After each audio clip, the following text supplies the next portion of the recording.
서울에서 가장 높은 빌딩, 그 꼭대기에 위치한 대한민국 최고의 로펌 광장의 회의실. 잘 닦인 마호가니 테이블 위로 서울의 정형이 그림처럼 펼쳐져 있었지만 오서연의 눈에는 아무것도 들어오지 않았다. 그녀에게 이 거대한 유리의 성은 숨막히는 감옥처럼 느껴졌다. 테이블 상석에는 이 모든 권력의 주인인 듯한 남자가 앉아 있었다. 율제그룹의 총수 권희준. 짙은 색의 완벽한 수트 지루함과 약간의 짜증이 섞인 무표정한 얼굴. 그는 서연을 마치 인수할 회사의 재무제표를 훑어보듯 아무런 감정 없이 바라보고 있었다. 오서연 씨 맞습니까? 그의 목소리는 잘 조율된 악기처럼 낮고 정확했지만 얼음장처럼 차가웠다. 네, 맞습니다. 서연은 거의 들리지 않는 목소리로 대답했다. 그녀는 자신의 가장 좋은 하지만 이미 몇 년은 지난 낡은 원피스가 이 화려한 공간과 어울리지 않는다는 것을 통감하며 손을 꽉 쥐었다. 그녀의 머릿속은 온통 아버지의 부도난 사업 눈덩이처럼 불어난 사채, 그리고 동생의 대학교 등록금에 대한 걱정으로 가득 차 있었다. 이 결혼은 그녀가 가족을 구할 수 있는 유일한 동아줄이었다. 변호사가 두꺼운 서류 뭉치를 그녀 앞으로 내밀었다. 혼인계약서라는 글자가 선명했다. 계약 내용을 설명해 드리겠습니다. 변호사는 기계적인 목소리로 말했다. 결혼 유지 기간은 정확히 1년. 계약 기간 동안 권희준 회장님의 법적인 아내로서 분기별 3회 이상의 공식 석상에 동행해야 하며 대외적으로는 원만한 부부 관계를 유지해야 합니다. 변호사는 계속해서 읽어 내려갔다. 사적인 감정 교류 금지. 회장님의 개인사에 대한 불간섭. 그리고 계약과 관련된 모든 내용에 대한 엄격한 비밀 유지 의무. 계약이 성공적으로 만료되면 오서연 씨 가족의 모든 부채는 율제그룹이 책임지고 청산할 것이며 별도로 위자료 50억 원이 지급될 것입니다. 50억 원. 서연은 평생 만져볼 수도 없는 돈이었다. 그녀의 1년짜리 인생의 가격이었다. 서연은 고개를 들어 권희준을 바라보았다. 그는 여전히 미동도 없이 앉아 있었다. 그는 왜 자신을 선택했을까? 그 순간 마치 그녀의 마음을 읽기라도 한 듯 권희준이 처음으로 직접 입을 열었다.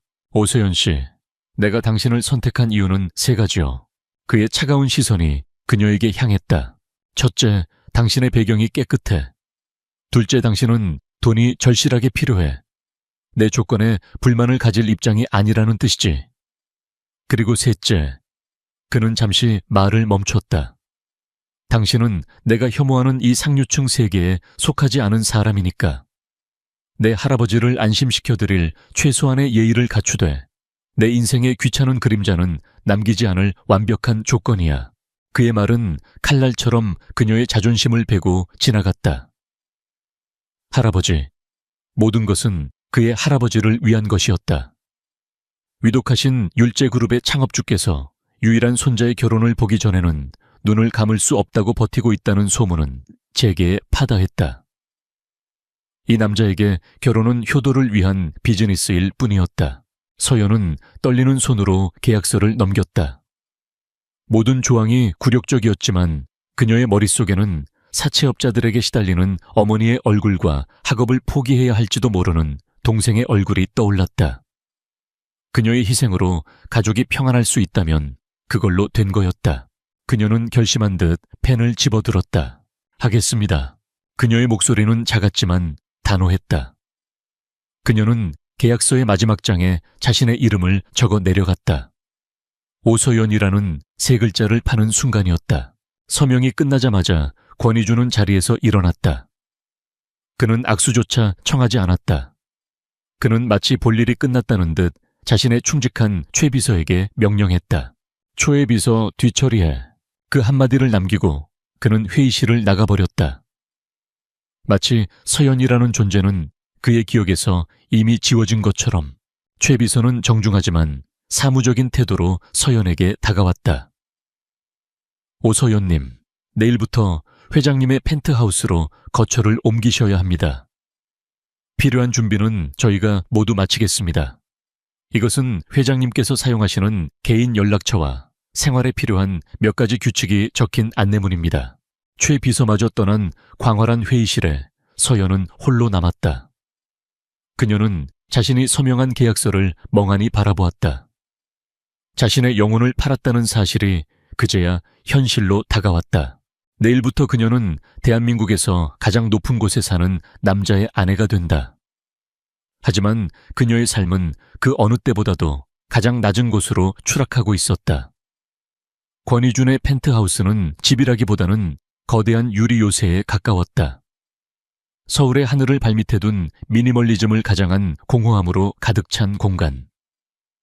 값비싼 현대 미술 작품들은 온기 없는 장식품처럼 걸려 있었고, 율제그룹의 최첨단 기술로 자동화된 시스템은 사람의 손길이 필요 없는 차가운 효율성만을 뽐내고 있었다.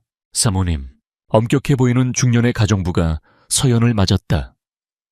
그녀는 서연을 사모님이라고 불렀지만 그 호칭에는 어떤 존중의 감정도 담겨 있지 않았다. 회장님께서는 소음과 강한 향을 싫어하십니다. 그리고 회장님의 서재와 침실은 허락 없이는 절대 출입 금지 구역입니다. 식사는 정해진 시간에 준비될 것이며 다른 필요하신 것은 제게 말씀하시면 됩니다. 그것은 환영 인사가 아닌 이 집의 규칙을 통보하는 것이었다. 서연은 자신이 이 집의 안주인이 아닌 잘 관리되어야 할 하나의 물건이 되었음을 깨달았다. 그들의 기묘한 동거 생활은 그렇게 시작되었다. 두 사람은 같은 공간에 살았지만 마치 서로 다른 차원에 존재하는 유령 같았다. 권희준은 서연이 깨기 전에 집을 나섰고 그녀가 이미 자신의 방으로 들어간 깊은 밤에 돌아왔다. 유일한 소통은 가정부를 통해 전달되는 간단한 메모나 최 비서의 사무적인 연락이 전부였다. 20명은 좋게 앉을 수 있는 거대한 식탁에서 서연은 늘 홀로 식사를 했다. 이 거대하고 차가운 요새 속에서 서연은 자신만의 작은 피난처를 만들었다. 그녀는 자신의 방 한 구석에 서울의 낡은 집에서 가져온 유일한 짐인 작은 조향 도구들과 유리병들을 펼쳐놓았다. 캐모마일, 라벤더, 샌달우드. 그녀는 자신을 진정시키기 위해 누구에게도 방해받지 않는 자신만의 향기를 조심스럽게 빚어냈다. 권희준은 계약대로 그녀의 삶에 전혀 관여하지 않았다. 하지만 그 역시 자신에게 일어나는 미묘한 변화를 감지하고 있었다. 지독한 스트레스로 늘 불면증에 시달렸던 그가 최근 들어 몇 년 만에 처음으로 깊은 잠을 자기 시작한 것이다. 그는 그 이유를 알지 못했다. 그저 집 안을 감도는 거의 인지할 수 없을 정도로였지만 마음을 편안하게 하는 어떤 향기 때문일 거라고 막연히 짐작할 뿐이었다. 결정적인 변화는 어느 날 밤에 찾아왔다. 해외 투자사와 벌인 치열한 협상이 결렬된 날이었다. 권희준은 지독한 피로와 짜증을 안고 평소보다 이른 시간에 집으로 돌아왔다. 그는 텅 비어있을 식탁을 예상했다. 하지만 그곳에는 따뜻한 김이 피어오르는 팥죽 한 그릇과 간단한 반찬들이 놓여 있었다. 식사 게으르지 마세요. 서연의 단정한 글씨로 쓰인 짧은 메모가 함께였다. 그녀는 뉴스에서 그의 협상이 결렬되었다는 소식을 보았다. 그저 지쳐 보였던 한 사람에 대한 최소한의 인간적인 예의였다. 권희준은 잠시 그 자리에 서 있었다. 지난 몇 년간 그에게 이런 개인적인 온정을 보여준 사람은 아무도 없었다. 그는 묵묵히 식탁에 앉아 죽을 먹기 시작했다. 따뜻한 온기가 텅 빈 위장을 채우며 그의 얼어붙었던 마음 한구석을 녹이는 듯 했다. 그들의 관계에 새로운 변수를 던진 것은 그의 할아버지권 명예회장이었다. 병상에 누워있던 그는 새 손주 며느리를 직접 봐야겠다며 고집을 부렸다. 할아버지 앞에서는 다정한 척해 실수하지 마. 권희준은 서연에게 차갑게 지시했다. 며칠 후 휠체어를 탄 권 명예회장이 펜트하우스를 방문했다. 그는 손자의 화려한 집에는 눈길도 주지 않고 오직 서연에게만 따뜻한 시선을 보냈다. 아가네가 서연이로구나. 이준희 녀석이 복이 많구나. 이렇게 곱고 착한 아이를 아내로 맞이하고 그는 서연의 손을 잡으며 그녀가 좋아하는 것, 그녀의 꿈에 대해 물었다. 서연이 조향사가 되고 싶어 한다는 말을 듣자 그는 눈을 반짝였다. 향기라, 좋은 꿈이구나. 사람의 마음을 움직이는 것은 거창한 것이 아니라 그런 작고 향기로운 것들이지. 이준희 녀석의 차가운 세상에 네가 좋은 향기가 되어주렴. 서연은 그의 진심 어린 격려에 코끝이 찡해지는 것을 느꼈다. 권 명예회장은 돌아가기 전 손자를 잠시 불렀다. 이준아 돈으로 모든 것을 살 수 있다고 착각하지 마라. 저 아이는 네가 가진 그 어떤 것보다 귀한 보석이다. 그 가치를 알아보지 못하고 놓치는 어리석은 짓은 하지 말거라. 할아버지가 돌아간 후 펜트하우스에는 다시 어색한 침묵이 흘렀다. 서연은 자신의 방으로 돌아가려 했다. 그때 권희준이 그녀를 불렀다. 잠깐만. 그는 서연의 방 한구석에 있는 작은 조향 테이블로 다가갔다. 그는 고맙다는 말 대신 전혀 예상치 못한 질문을 던졌다. 집 안에 나는 이 향, 당신이 만드는 겁니까? 그가 처음으로 그녀의 세계에 관심을 보인 순간이었다. 서연은 놀라며 고개를 끄덕였다. 권희준은 더 이상 아무 말도 하지 않았다. 그는 그저 서연의 작은 향기 왕국을, 그리고 그 왕국의 주인을 알 수 없는 복잡한 눈빛으로 바라보고 있었다. 그의 거대한 얼음, 요새는 아직 녹지 않았다. 하지만 그 견고했던 성벽에 아주 작지만 따뜻한 균열이 생기기 시작했다. 그는 이 계약 아내가 자신의 통제된 세상을 조금씩 그리고 확실하게 흔들고 있음을 느끼며 알 수 없는 불안감과 함께 기묘한 호기심에 휩싸였다. 권희준의 비서실은 대한민국에서 가장 효율적인 조직 중 하나였다. 어느 날 아침 최 비서의 보고는 간결하고 명확했다. 율제그룹이 메인 스폰서로 있는 새싹재단 후원 자선 갈라가 오늘 저녁에 열린다는 것. 그리고 권 명예회장께서 특별히 새 사모님과 함께 참석하라는 뜻을 전해왔다는 것. 권희준의 미간이 찌푸려졌다. 귀찮은 일이었다. 그는 이 결혼이 대외적으로 알려지는 것을 원치 않았지만 할아버지의 뜻을 거역할 수는 없었다. 그는 차가운 목소리로 서연에게 통보했다. 오늘 저녁에 자선 갈라가 있어. 당신도 참석해야 해. 할아버지의 뜻이다. 그는 더 이상의 설명 없이 최 비서에게 그녀의 준비를 모두 책임지라고 지시했다. 그의 태도는 마치 부하 직원에게 업무를 지시하는 것과 같았다. 잠시 후 최고급 샵의 스타일리스트 팀이 펜트하우스로 들이닥쳤다. 그들은 수십 벌의 화려한 디자이너 드레스와 번쩍이는 보석 상자들을 펼쳐놓고 서연을 마네킹처럼 대하기 시작했다. 사모님이 드레스는 이번 시즌 신상으로 사모님을 위해 특별히 공수해온 것입니다. 이 다이아몬드 목걸이가 사모님의 피부톤과 완벽하게 어울릴 겁니다. 서연은 그들의 호들갑 속에서 불편함을 느꼈다. 그녀는 이 모든 화려함의 주인이 아니었다. 그녀는 조용히 하지만 단호하게 말했다. 너무 화려한 건 저와 어울리지 않아요. 저걸로 할게요.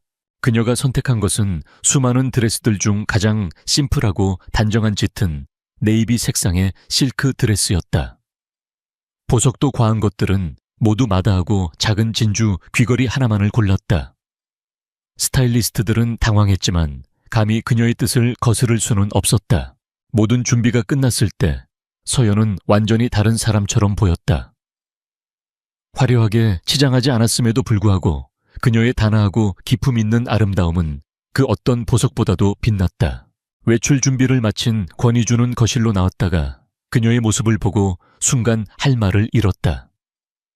그는 서연이 어색하게 명품을 걸친 시골 처녀처럼 보일 것이라 예상했다.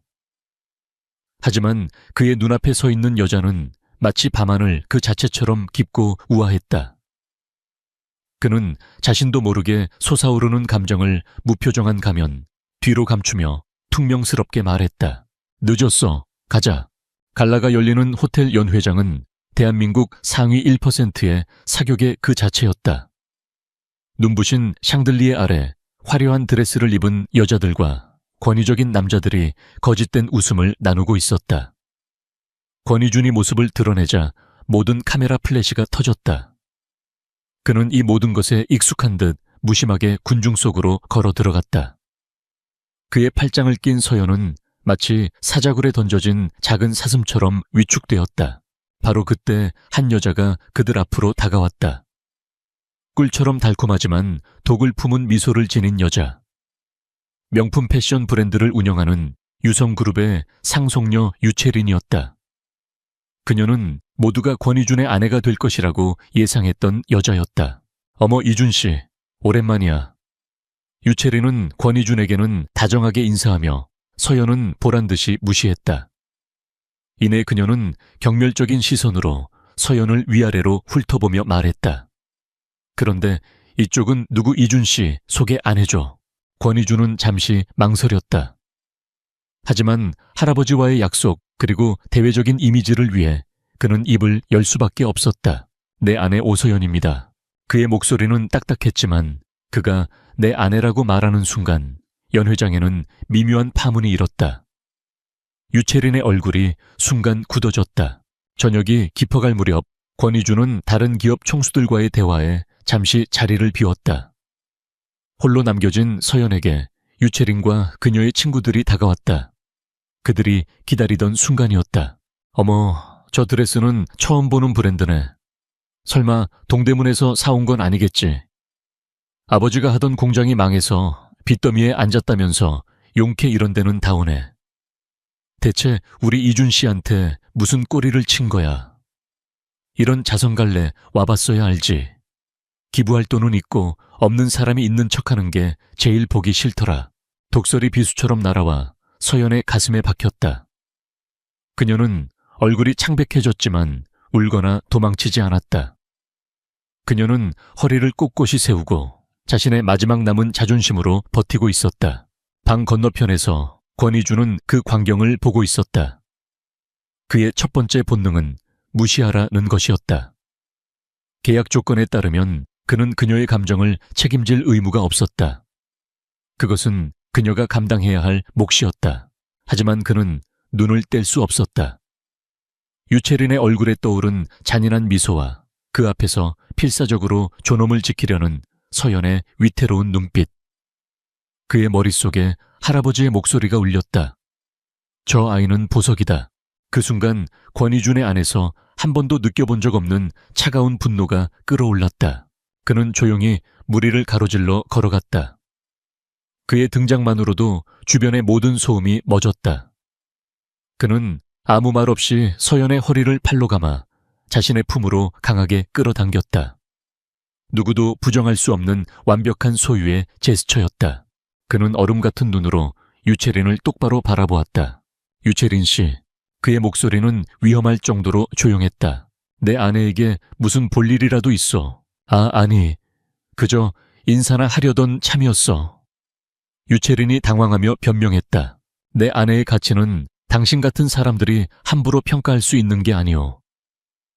권희준의 목소리에 서리빨이 서렸다.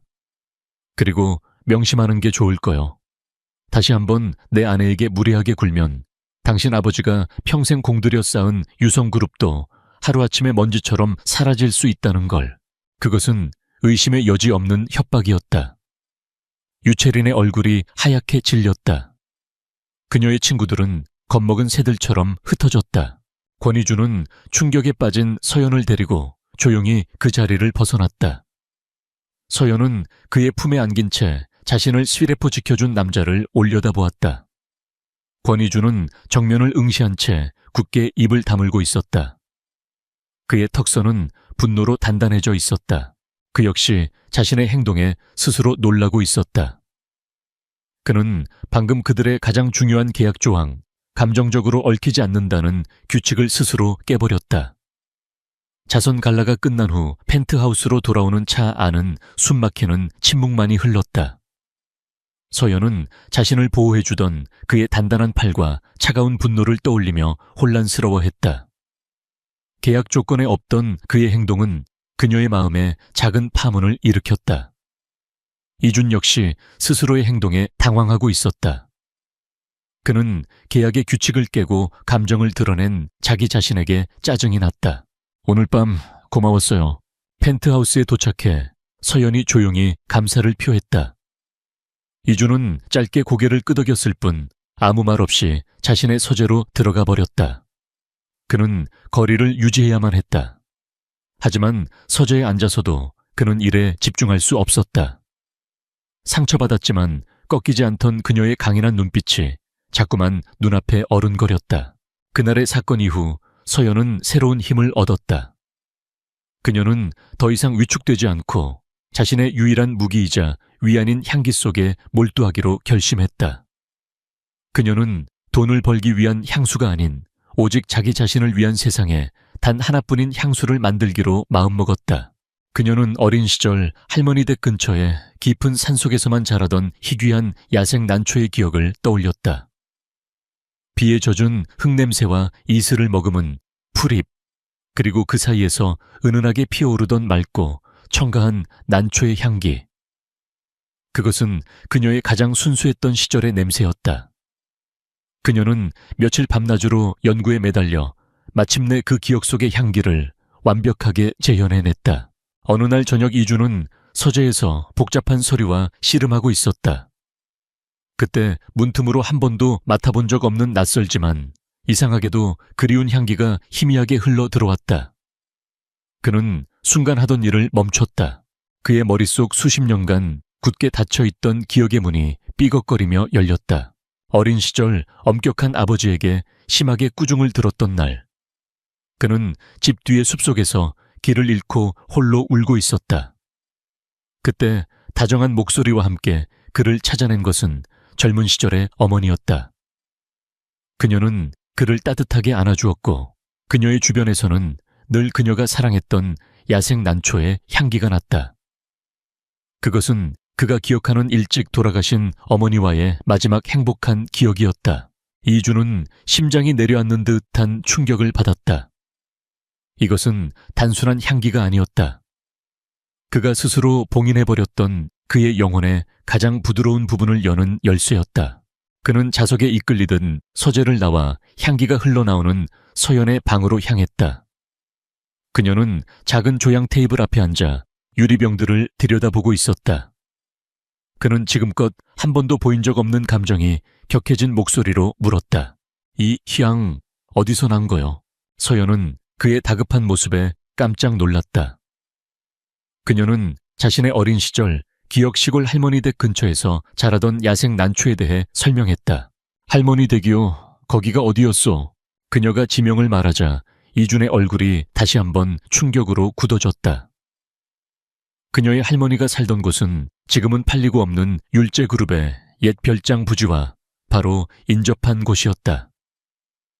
그들은 어린 시절 서로를 알지 못한 채 같은 숲의 공기를 마시고 같은 꽃의 향기를 맡으며 자랐던 것이다. 그 순간 이주는 서연을 더 이상 가난한 계약 아내로 볼 수 없었다. 그녀는 그의 잃어버린 과거와 그의 가장 따뜻했던 기억을 공유하는 운명적인 연결고리를 가진 사람이었다. 그의 마음속 얼음 성벽이 거대한 소리를 내며 무너져 내리고 있었다. 한편 그 시각 유채리는 자신의 아파트에서 분노에 떨고 있었다. 갈래에서의 공개적인 굴욕은 그녀의 자존심에 깊은 상처를 남겼다. 권희준에 대한 욕망은 이제 서연을 향한 악독한 복수심으로 변질되었다. 그녀는 한 남자에게 전화를 걸었다. 율제그룹의 화장품 계열사인 율제뷰티의 야심가 강태수 이사였다. 그는 평소 이준의 독단적인 경영 방식에 불만을 품고 있던 인물이었다. 깡 이사님, 재미있는 제안이 있는데 들어보실래요? 유채리는 비열한 계획을 속삭였다. 그녀는 돈이 궁한 서연의 오랜 동네 친구 한 명을 매수해 그녀의 조향 노트를 훔쳐낼 계획이었다. 그 안에는 분명 화제가 될 만한 새로운 향수의 레시피가 있을 터였다. 그 레시피를 빼내서 율제뷰티의 신제품으로 먼저 출시하는 겁니다. 그럼 오서연은 희대의 사기꾼 카피캣으로 전락하겠죠. 이준희의 천박한 아내가 그룹에 얼마나 큰 골칫덩거리가 될 수 있는지 이사회에 보여주는 겁니다. 그럼 이사님의 입지도 자연스럽게 올라가지 않겠어요. 강 이사는 잠시 고민했지만 달콤한 유혹을 뿌리치지 못했다. 며칠 후 서연이 잠시 집을 비운 사이 그녀가 유일하게 믿었던 친구는 유채린의 사주를 받고 그녀의 방에 몰래 들어갔다. 그리고 서연이 보물처럼 여기던 야생 난초 향수의 비밀이 담긴 조약 노트를 조심스럽게 펼쳐 그 내용을 모두 카메라로 찍기 시작했다. 이준의 마음이 마침내 열리기 시작한 바로 그 순간, 그의 아내를 나락으로 떨어뜨릴 차가운 배신의 덫이 소리 없이 놓이고 있었다. 기억의 향기 사건 이후 펜트하우스의 공기는 눈에 띄게 달라졌다. 권희주는 더 이상 서연을 피하지 않았다. 그는 그녀와 함께 저녁 식사를 했고 그녀의 하루에 대해 물었으며 그녀가 조향 작업을 하는 모습을 흥미롭게 지켜보기도 했다. 그의 작은 변화에 서연은 조심스럽게 마음의 문을 열기 시작했다. 그녀는 자신이 만든 야생 난초 향수에 대해 신이 나서 이야기했다. 이것은 자신의 모든 것을 담은 역작이며 곧 열릴 독립조향사 경연대회의 출품에 자신의 실력으로 세상에 인정받을 것이라고. 이준은 그런 그녀의 모습을 보며 자신도 모르게 자부심과 애정을 느꼈다. 그는 그녀를 격려하며 만약을 위해 율제그룹 법무팀을 통해 그녀의 향수 포뮬러에 대한 지적재산권 보호 조치를 취해주겠다고 제안했다. 그것은 실용적이면서도 다정한 배려였다. 그는 서서히 진짜 남편처럼 행동하기 시작하고 있었다. 하지만 행복은 짧았다. 조향사 경연대회가 열리는 날, 서연은 긴장과 설렘을 안고 행사장을 찾았다. 바로 그때 인터넷 연예 뉴스 헤드라인에 속보가 터졌다. 율제 뷰티 유채린의 시아 폴터르와 손잡고 신규 럭셔리 향수 천상의 난초 정력 론칭. 기사에는 강태수 이사와 유채린이 나란히 서서 천상의 난초 향수를 들고 있는 사진이 실려 있었다. 향수에 대한 묘사, 희귀한 야생 난초에 얽힌 마케팅 스토리. 모든 것이 서연의 그것과 소름 끼치도록 똑같았다. 거대 자본의 화려한 론칭쇼는 서연이 참가하려던 소박한 경연대회를 순식간에 무의미하게 만들어버렸다. 상황은 거기서 끝나지 않았다.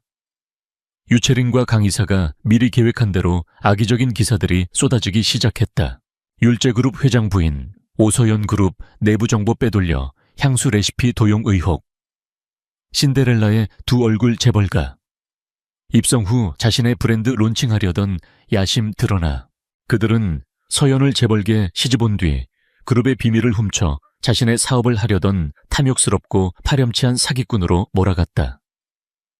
설상가상으로 서연을 배신한 친구는 익명의 제보자 A로 등장해 오서연이 평소 율제 뷰티의 성공을 질투하며 자신도 저런 향수를 만들고 싶다는 말을 자주 했다는 거짓 인터뷰까지 했다. 대중은 스캔들을 사랑했다. 서연의 이름은 실시간 검색어 1위에 오르내리며 온갖 악성 댓글에 시달렸다. 그녀의 꿈은 한순간의 악몽이 되어 그녀를 집어삼키고 있었다. 같은 시각 권희주는 중요한 이사회를 주재하고 있었다. 그때 최 비서가 다급한 표정으로 들어와 그의 귀에 속삭이며 태블릿 PC를 내밀었다. 이준은 태블릿에 떠있는 기사들을 읽어 내려갔다. 지난 몇 주간 부드럽게 풀렸던 그의 얼굴은 순식간에 냉혹한 분노의 가면으로 뒤바뀌었다. 그는 모든 것을 즉시 이해했다. 천상의 난초라는 이름 기가 막힌 출시 타이밍, 그리고 유채린과 강태수의 연합. 이것은 단순한 비즈니스가 아니었다. 자신이 이제 막 사랑하기 시작한 여자를 파괴하고 자신을 어리석은 지도자로 만들어 그룹 내에서 입지를 흔들려는 치밀하게 계획된 인신공격이었다. 그는 자리에서 일어섰다. 회의실의 모든 임원들이 그의 살기 어린 기세에 숨을 죽였다. 그의 목소리는 얼음처럼 차갑게 내려앉았다. 회의 취소해. 그는 최 비서를 돌아보았다. 보안팀, 법무팀, 홍보팀. 전부 내 사무실로 소집해. 5분 주지. 이준은 회의실을 나섰다. 그의 등 뒤에서는 그가 뿜어내는 절대적인 분노의 아우라에 겁에 질린 임원들만이 남아있었다. 얼음 요새가 다시 세워졌다. 하지만 이번에는 방어를 위한 것이 아니었다. 적을 섬멸하기 위한 무기였다. 이주는 미친 듯이 펜트하우스로 차를 몰았다. 그는 서연이 있는 방 문을 열었다. 그녀는 자신의 작은 조향 작업대가 엉망으로 흐트러진 채 텅 빈 눈으로 휴대폰의 악성 댓글들을 보며 소리 없이 눈물만 흘리고 있었다. 그녀의 영혼이 완전히 부서져 내리고 있었다. 이주는 그녀에게 다가가 손에서 휴대폰을 부드럽게 빼앗아 전원을 꺼버렸다. 그리고 그는 그녀의 앞에 무릎을 꿇었다. 그는 내가 해결할게 같은 간단한 말을 하지 않았다. 그는 그녀의 눈을 똑바로 바라보며 강하고 흔들림 없는 목소리로 말했다. 오서연, 내 말 들어. 울지 마. 당신은 아무것도 잘못한 게 없어. 이것은 당신을 향한 공격처럼 보이지만 사실은 나를 향한 공격이야. 그의 눈빛이 칼날처럼 번뜩였다. 그리고 나는 내 것을 건드리는 놈들은 절대로 용서하지 않아. 내 것. 그 단어가 공기 중에 무겁게 떠올랐다. 그것은 더 이상 계약을 위한 단어가 아니었다. 그것은 그의 모든 것을 건소유와 보호의 맹세였다. 이주는 부서진 그녀를 자신의 품으로 강하게 끌어안았다. 그는 더 이상 차갑고 이성적인 CEO가 아니었다. 그는 자신의 아내를 위해 기꺼이 전쟁을 시작할 준비가 된 한 남자였다. 잠자던 야수가 마침내 깨어났다. 권희준의 사무실은 거대한 전쟁 지휘본부로 변했다. 율제그룹의 가장 유능한 인재들이 그의 명령 아래 일사불란하게 움직였다. 보안팀, 오서연 씨의 친구 한지민 씨의 모든 금융거래 내역과 통신 기록을 추적해 유채린과 접촉한 증거를 찾아내. 법적인 문제는 내가 책임져. 배움무팀, 강태수 이사가 이번 신제품 론칭을 위해 결제한 모든 서류를 재검토하고 유채린의 시어 포털과의 계약서에 부당하거나 이례적인 조항이 있는지 확인해. 필요하다면 외부 회계 법인을 동원해서라도 자금 흐름을 파헤쳐. 홍보팀, 지금 즉시 모든 언론사에 보도 자료를 배포해. 율제그룹은 이번 사안의 진상을 명명백백히 밝힐 것이며 악의적인 허위 사실 유포에 대해서는 법적으로 강력히 대응할 것이라고. 그리고 내일 오전 10시에 긴급 기자회견을 준비해. 그의 명령은 빠르고 냉혹했으며 한치의 망설임도 없었다. 그는 더 이상 이성적인 경영 판단을 하는 CEO가 아니었다. 그는 자신의 영토를, 침범한 적들을 섬멸하기 위해 움직이는 맹수와 같았다. 율제그룹의 힘은 무서웠다. 몇 시간이 채 지나지 않아 증거들이 속속 도착하기 시작했다. 보안팀은 유채린이 제3자를 통해 한지민의 계좌로 거액을 송금한 내역을 찾아냈다. 또한 한지민이 서연의 아파트를 방문했던 날 그녀의 휴대폰에서 유채린 측으로 대용량의 사진 파일이 전송된 기록을 복원해냈다. 사진 파일 안에는 서연의 조약 노트 내용이 고스란히 담겨 있었다. 완벽한 증거였다. 법무팀은 강태수 이사가 유채린 측과의 계약에서 이례적으로 낮은 로열티와 높은 마케팅 비용을 책정하며 회사에 손해를 끼친 명백한 배임의 정황을 포착했다. 그는 유채린과의 개인적인 친분을 이용해 자신의 입지를 다지려 했던 것이다. 모든 조각들이 맞춰졌다. 권희준은 싸늘한 미소를 지었다. 이제 방역의 시간이었다. 다음날 오전 10시. 율제그룹 본사 대강당은 수백 명의 기자들로 가득 찼다. 어제까지만 해도 이 스캔들의 주인공은 오서연이었지만 권희준 회장이 직접 나선다는 소식에 모든 언론의 관심이 집중되었다. 단상 위에는 권희준 혼자 앉아 있었다. 그의 뒤편 대형 스크린에는 율제그룹의 로고만이 떠 있었다. 그는 어떤 서류도 없이 오직 냉철한 눈빛으로 기자들을 응시했다. 오늘 제가 이 자리에 선 이유는 제 아내 오서연 씨와 율제그룹의 명예를 더럽힌 비겁한 음모의 진실을 밝히기 위함입니다. 그의 말 한마디에 강당 전체가 조용해졌다. 그는 먼저 보안팀이 확보한 유채린과 한지민 사이의 부정한 동어의 내역과 조약 노트 사진 파일을 스크린에 띄웠다. 여러분이 보시는 것이 유성그룹의 유채린 대표가 제 아내의 친구를 매수하여 제 아내의 순수한 창작물을 훔치는 과정의 증거입니다. 기자들 사이에서 경악의 탄성이 터져 나왔다. 이어서 그는 강태수 이사의 배임 정황과 유채린과의 계약서에 담긴 불공정한 조항들을 조목조목 공개했다. 이 또한 율제 뷰티의 강태수 이사는 개인적인 욕심을 위해 회사에 손해를 끼치며 이 음모에 가담했습니다. 이 모든 것은 제 아내를 모함하고 더 나아가 율제그룹의 경영권을 흔들려는 비열한 시도였습니다. 그의 발표는 한치의 흐트러짐도 없었다. 모든 증거는 완벽했고 논리는 명확했다. 그는 유채린과 강태수가 빠져나갈 모든 퇴로를 차단하고 있었다. 발표가 끝나고 질의응답 시간이 되자 한 기자가 손을 들고 날카로운 질문을 던졌다. 회장님, 모든 증거가 사실이라고 해도 대중들은 이번 사건이 회장님께서 가난한 집안의 아내를 맞이했기 때문에 벌어진 일이라고 생각할 수도 있습니다. 소위 신데렐라 스토리에 대한 대중의 반감일 수도 있다는 것이죠. 이에 대해 어떻게 생각하십니까? 그것은 사건의 본질을 흐리고 서연에게 다시 한번 상처를 주려는 교묘한 질문이었다. 권희주는 잠시 그 기자를 응시했다. 그리고 그는 모두의 예상을 깨고 아주 부드럽고 단호한 목소리로 대답했다. 그의 목소리에는 이성적인 분노가 아닌 깊은 진심이 담겨 있었다. 제 아내는 신데렐라가 아닙니다.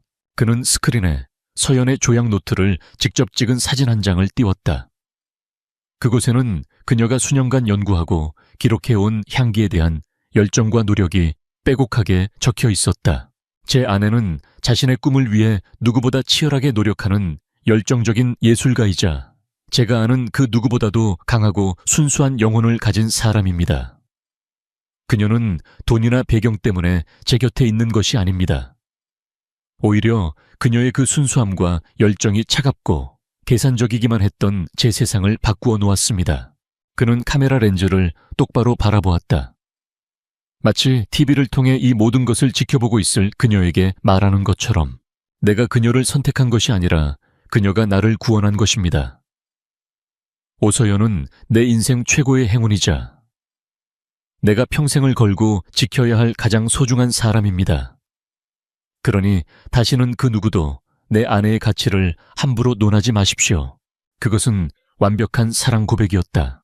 그의 진심 어린 선언에 강당을 가득 채웠던 의심과 냉소의 공기는 순식간에 감동으로 바뀌었다. 기자회견은 단순한 폭로가 아닌 한 남자가 자신의 아내를 위해 세상과 싸우는 감동적인 드라마가 되었다. 그 순간 권희주는 더 이상 차가운 CEO가 아니었다. 그는 사랑하는 여인을 위해 모든 것을 걸 수 있는 한 명의 남자였다. 그리고 그의 얼음 같던 왕국은 그녀의 향기로 인해 마침내 따뜻한 봄을 맞이하고 있었다. 권희준의 기자회견은 대한민국 전체를 뒤흔들었다. 다음 날 모든 언론의 헤드라인은 재벌가 스캔들에서 세기의 로맨스로 바뀌었다. 대중들은 차가운 얼음 왕자로만 알려졌던 권희준의 진심 어린 사랑 고백에 열광했다. 후폭풍은 거세고 신속했다.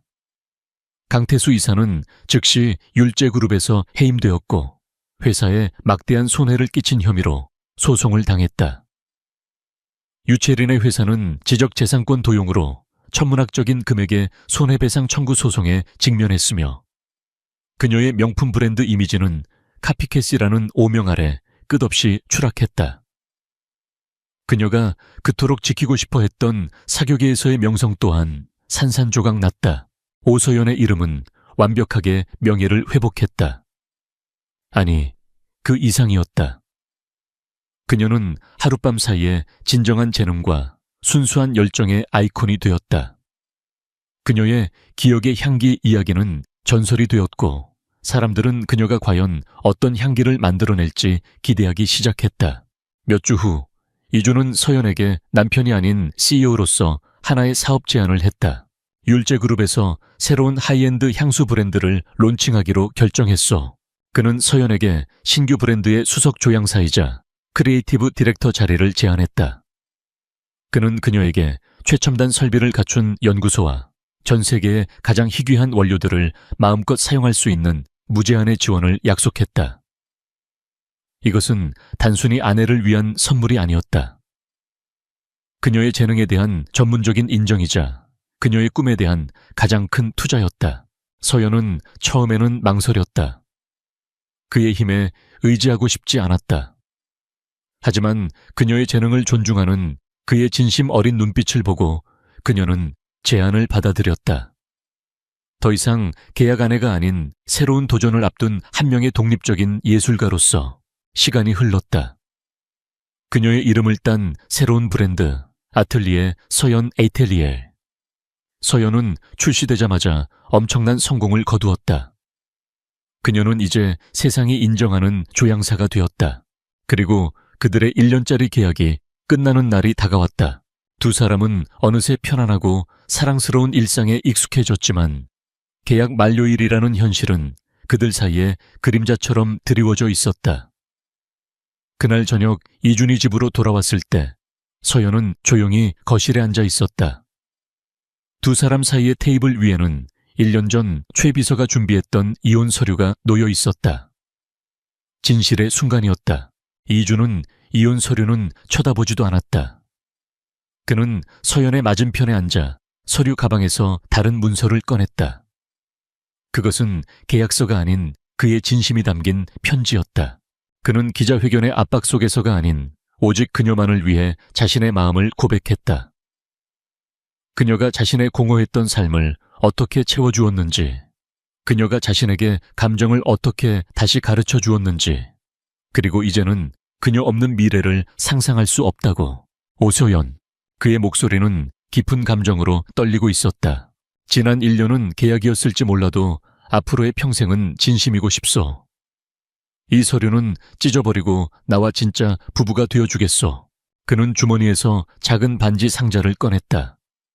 그 안에는 화려한 다이아몬드가 아닌 그녀의 단아한 이미지와 어울리는 작고 아름다운 난초 모양의 반지가 들어있었다. 서연의 눈에서 눈물이 흘러내렸다. 하지만 이번에는 기쁨의 눈물이었다. 그녀는 망설임 없이 이혼 서류를 반으로 찢어버렸다. 네, 그럴게요. 이야기는 두 사람이 함께 있는 그들의 집에서 끝을 맺는다. 더 이상 차가운 요새가 아닌 그녀의 향기와 두 사람의 사랑으로 가득 찬 따뜻한 보금자리에서 권희주는 이제 단순히 돈과 권력으로 그녀를 충치유하는 것이 아니었다. 그는 진정한 사랑과 존중, 그리고 헌신으로 그녀의 곁을 지키고 있었다. 그들의 계약은 끝났다.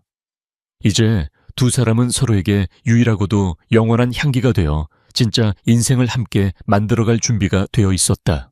서울의 차가운 저녁. 비는 뼛속까지 스며드는 듯했지만 한유진은 더 이상 아무것도 느낄 수 없었다. 그녀는 비좁고 축축한 옥탑방에 조용히 앉아 있었다. 낡은 책상 스탠드에서 나오는 유일한 불빛이 그녀 앞에 종이에 적힌 잔인한 숫자들을 비추고 있었다. 집 압류 통지서, 아버지의 병원비 청구서. 숫자들은 마치 그녀의 무력함을 비웃는 악마처럼 춤을 추고 있었다. 한때 금융분석학과에서 가장 빛나는 별이었고 놀라운 정확성으로 주식시장의 변동을 예측할 수 있었던 한유진은 이제 바로 그 숫자들에 의해 벼랑 끝으로 내몰리고 있었다. 그녀의 모든 지식과 재능은 차가운 현실의 벽 앞에서 무의미해졌다. 그녀와 그녀 가족의 삶이 무너지고 있었고 그것을 붙잡을 수 있는 사람은 오직 그녀뿐이었다. 바로 그때 전화벨이 울렸다. 낯선 법률 사무소로부터 온 전화는 믿을 수 없는 제안, 구원의 옷을 입은 악마와의 계약을 가져왔다. 전화기 너머의 목소리는 감정이 없었고 기계적이었다. 국내 최대 기업 중 하나인 JK그룹의 법무팀 소속 변호사라고 자신을 소개했다. 그는 서론 없이 바로 본론으로 들어갔다. 한유진 씨, JK그룹의 강지훈 대표님께서 당신에게 혼인계약을 제안하셨습니다. 유진은 숨을 멈췄다. 강지훈. 그 이름은 신문 경제면에서나 볼 수 있는 이름이었다. 젊은 나이에 JK그룹의 총수가 되었지만 의문의 사고 이후 대중 앞의 모습을 드러내지 않는 비밀스러운 인물. 그에 대한 소문은 무성했다. 사고로 인해 하반신이 마비되었다는 것. 성격이 얼음처럼 차갑고 냉혹해졌다는 것. 그리고 자신의 자리를 노리는 내부의 적들과 힘겨운 싸움을 벌이고 있다는 것. 변호사의 목소리가 그녀의 생각을 갈랐다. 계약 조건은 간단합니다. 3년간 강 대표님의 법적 아내로서의 역할을 수행해 주시면 됩니다. 그 대가로 우리는 당신 가족의 모든 부채를 청산하고 추가로 미화 500만 달러를 지급할 것입니다. 500만 달러. 그 숫자가 유진의 머릿속에서 폭탄처럼 터졌다. 그것은 단순히 많은 돈이 아니었다. 그것은 아버지의 생명이었고 어머니의 눈물을 멈추게 할 수 있는 힘이었으며 이 지긋지긋한 절망의 구렁텅이에서 벗어날 수 있는 유일한 동아줄이었다. 왜 저죠? 유진은 간신히 목소리를 쥐어짰다. 그녀의 목소리는 심하게 떨리고 있었다. 강 대표님께서는 자신의 지위를 공고히 하기 위해 아내가 필요하십니다. 한유진 씨의 배경은 깨끗하고 학력도 우수하며 현재 처한 상황 덕분에 우리의 제안을 거절하지 않을 것이라고 판단했습니다. 그의 말은 칼날처럼 날카로웠다. 그녀의 절망이 바로 그녀가 선택된 이유라는 사실이 비참했다. 자존심이 상했지만 그녀에게는 선택의 여지가 없었다. 울고 있는 어머니의 얼굴과 병상에 누워 희미한 숨을 내쉬는 아버지의 모습이 눈앞을 스쳐 지나갔다. 그녀는 눈을 질끈 감았다. 알겠습니다. 제안을 받아들이겠습니다. 며칠 후 유진은 검은 세단에 실려 서울 외곽의 한 저택으로 향했다. 차창 밖으로 보이는 풍경은 그녀가 살던 세상과는 완전히 다른 것이었다. 높고 견고한 담벼락 철저한 보안 시스템, 그리고 그 안에 자리 잡은 거대한 저택은 집이라기보다는 현대적인 요새처럼 보였다. 차가 멈추자 무표정한 얼굴의 비서가 나타나 그녀를 안으로 안내했다. 저택 내부는 차가운 미니멀리즘의 극치였다. 거대한 공간은 최고급 대리석과 유리금속으로 장식되어 있었지만 사람의 온기는 전혀 느껴지지 않았다. 복도를 울리는 것은 오직 그녀의 구두 소리와 비서의 발소리뿐이었다. 그녀가 안내된 곳은 거대한 서재였다. 방 안은 두꺼운 커튼이 드리워져 어두웠고 벽면을 가득 채운 책들은 장식품처럼 고요했다. 방 한가운데 한 남자가 최첨단 휠체어에 앉아 창밖을 내다보고 있었다. 빗줄기가 창문을 때리는 소리만이 정적을 깨고 있었다. 대표님 한유진 씨가 도착했습니다. 조비서라고 자신을 소개한 남자가 말했다. 휠체어가 천천히 돌아섰다. 어둠 속에서 남자의 얼굴이 서서히 드러났다. 빛이 그의 얼굴을 비추는 순간 유진은 숨을 쉴 수가 없었다. 잡지에서 보던 것보다 훨씬 더 잘생긴 얼굴이었다. 날카로운 콧날, 다부진 턱선, 짙은 눈썹. 하지만 그의 표정은 얼음 조각처럼 차가웠고 감정이라고는 찾아볼 수 없었다. 그의 눈은 예리하고 분석적이었으며 마치 그녀의 영혼을 꿰뚫어 보려는 듯 했다. 그리고 그 순간 유진의 심장이 멎었다. 그녀는 그를 알아보았다. JK그룹의 냉혹한 CEO가 아니었다. 그녀의 기억 속에 남아있는 것은 오래된 느티나무 아래에서 함께 비밀을 나누고 그의 가족이 갑자기 이사를 가기 전 꼭 다시 찾아오겠다고 약속했던 친절하고 영리했던 소년이었다. 따뜻했던 과거의 기억이 잔인한 현재의 차가움과 극명한 대조를 이루며 그녀의 머릿속을 스쳐 지나갔다. 강지훈, 그녀의 첫사랑이었다. 유진은 온몸이 얼어붙었다. 충격, 불신, 슬픔, 그리고 잊고 있던 희미한 희망의 불꽃이 뒤섞여 그녀를 덮쳤다. 그녀는 떨리는 손을 멈추기 위해 주먹을 꽉 쥐어야 했다. 금융분석가로서 압박감 속에서 평정을 유지하는 훈련이 몸에 배어 있었지만 지금은 그것이 엄청난 노력을 요구했다. 그녀는 자신이 그를 알아봤다는 사실을 숨겨야만 했다. 왜냐하면 여기서 그것을 드러내는 것은 자신의 가장 큰 약점을 내보이는 것이고 이것은 철저한 비즈니스 계약이기 때문이었다. 그가 이용할 수 있는 약점을 스스로 드러내는 멍청한 짓이었다. 하지만 강지훈은 그녀를 뚫어지게 바라볼 뿐 아무런 내색도 하지 않았다. 그가 그녀를 알아보지 못하는 것일까 아니면 알아보았지만 철저히 무시하는 것일까? 그가 마침내 입을 열었을 때 그의 목소리는 낮고 서늘했다. 계약서는 읽어봤을 거라 생각하지. 내 아내로서 당신이 해야 할 일은 세상 사람들, 특히 내 삼촌인 김 회장 앞에서 완벽한 연기를 하는 것뿐이야. 내게 질문하지 말고 내 일에 간섭하지 말고 조용한 그림자처럼 지내. 할 수 있겠나? 그는 완전한 무관심으로 그들의 결합을 단지 몇 가지 조항과 의무로 축소시켰다. 그의 눈에는 어린 시절의 따뜻함이라고는 한 점도 남아있지 않았다. 유진의 눈앞에 있는 것은 그녀가 알던 소년이 아니라 차갑고 부서진 한 남자일 뿐이었다. 조 비서가 그녀 앞으로 계약서를 내밀었다. 차가운 법률 용어들은 그들의 관계를 철저히 비인격적인 거래로 규정하고 있었다. 유진은 잠시 망설였다. 지금이라도 모든 것을 그만두고 이 요새 같은 집을 뛰쳐나가고 싶었다. 하지만 아버지의 얼굴이 떠오르자 그녀는 펜을 집어들었다. 그녀의 손이 계약서 위에서 움직였다. 한유진이라는 이름 3글자가 그녀의 자유와 이름, 그리고 어쩌면 그녀의 심장까지도 팔아넘기는 증표가 되었다.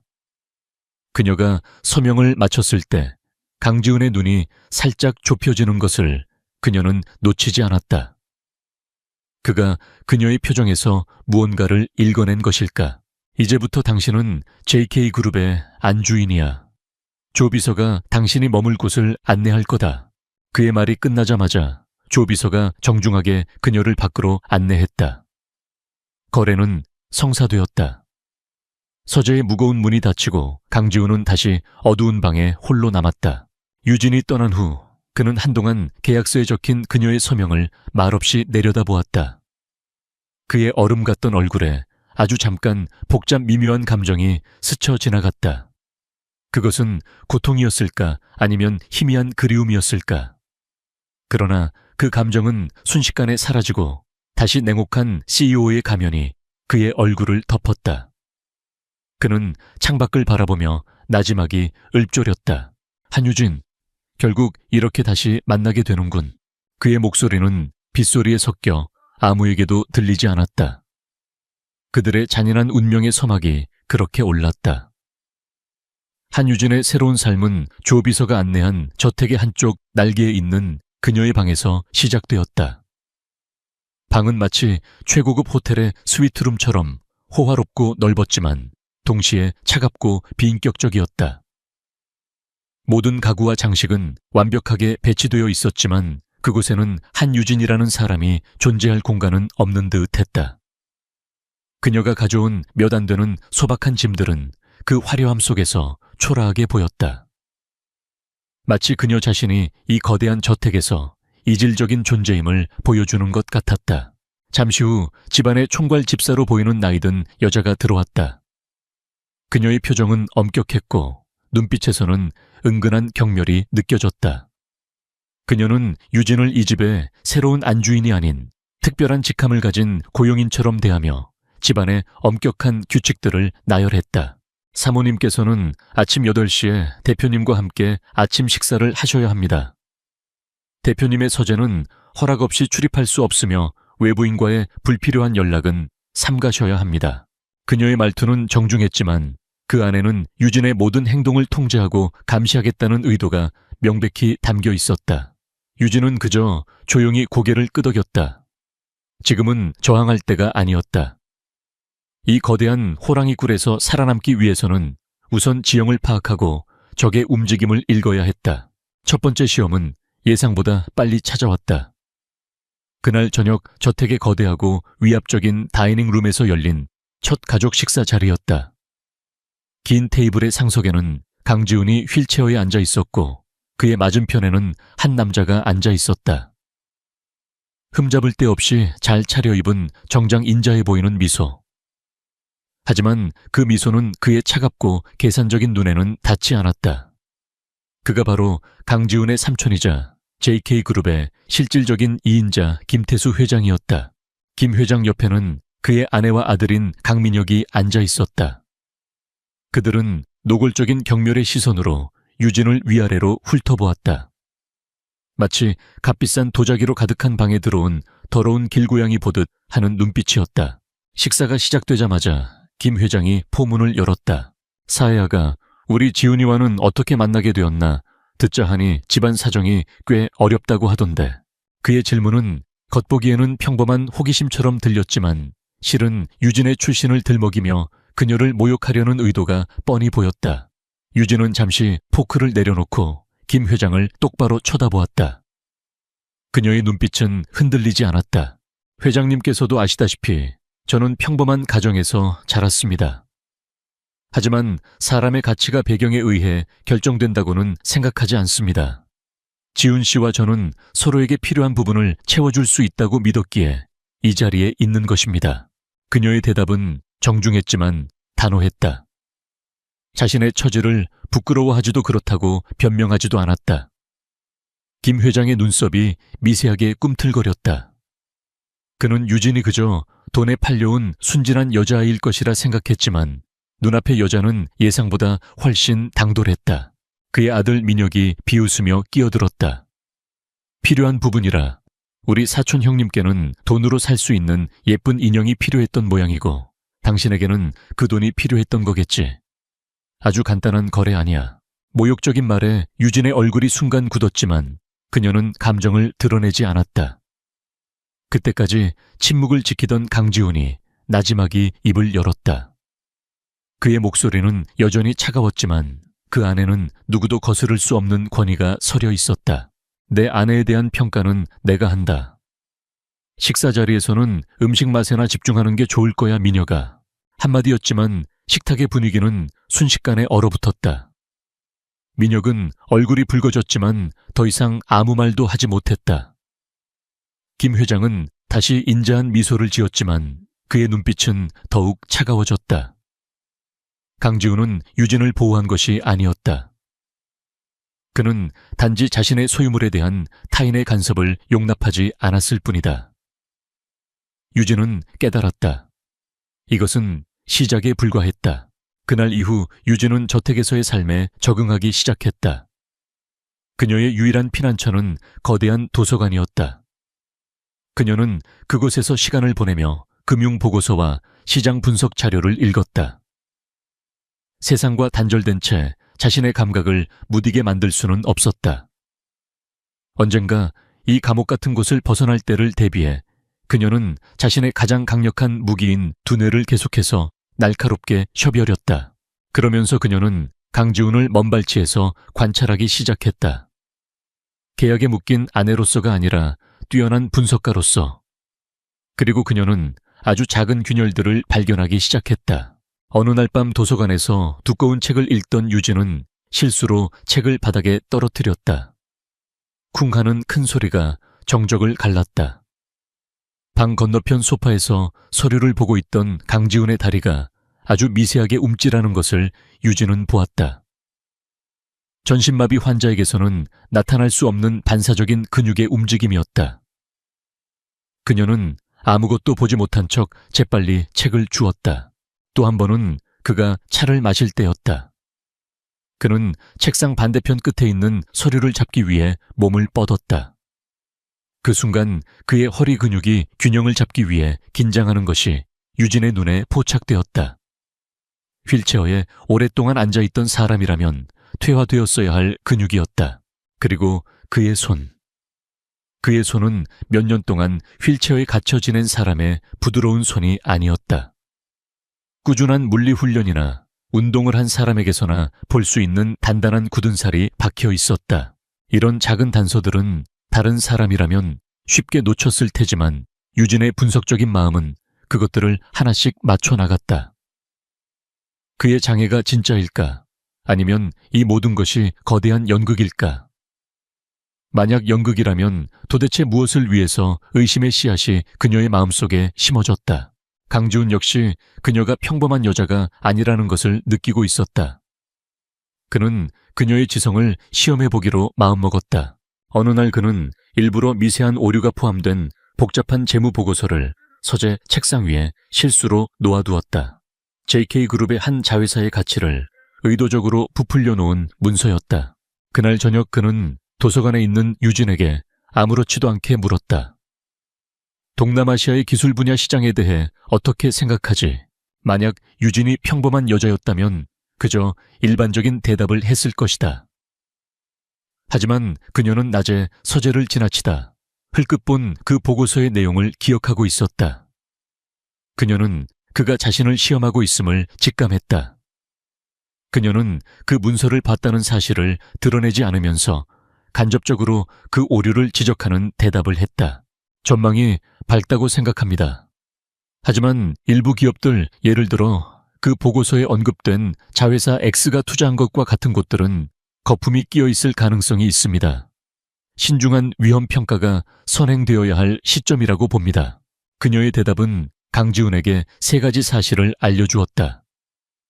첫째, 그녀는 복잡한 기업 데이터를 읽고 이해할 만큼 똑똑하다.